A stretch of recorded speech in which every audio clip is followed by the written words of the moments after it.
উত্তরের জেলা রংপুর, সেখানে জেঁকে বসেছে শীত।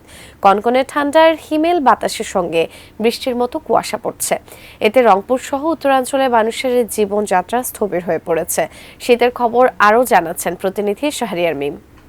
রয়েছি রংপুরের টেক্সটাইল মোড় এলাকায়। আপনাদেরকে জানিয়ে রাখি যে গেল কয়েকদিন থেকে রংপুরে তীব্র যে শৈত্যপ্রবাহ সেটি কিন্তু চলছে, এবং যা ধারাবাহিকতায় আমরা আপনাদেরকে জানিয়ে রাখি যে রংপুরে গেল কয়েকদিন থেকে প্রচুর পরিমাণে শীত এবং কনকনে ঠান্ডা বিরাজ করছে। আমরা সড়কে দেখতে পাচ্ছি এখনও হেডলাইট জ্বালিয়েই কিন্তু এই দিনের বেলাতেও সকালেও কিন্তু যানবাহনগুলো তারা পরিচালনা করছে।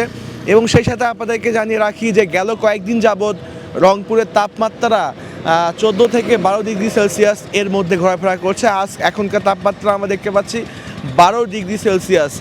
এই তীব্র ঠান্ডা এবং সেই সাথে কনকনে শীত, এই সময় যারা আসলে ছিন্নমূল মানুষরা রয়েছেন, যারা আসলে যে এই সময় যারা পেটের দায়ে যারা ঘরে বের হয়েছেন, বিশেষ করে যারা দিনমজুর প্রকৃতির যারা মানুষরা রয়েছেন, তারা কিন্তু সবথেকে বেশি বিপাকে পড়েছেন। আর এই যে এই ঠান্ডাতে সবথেকে বেশি অসুস্থ হচ্ছেন শিশু এবং বয়স্করা।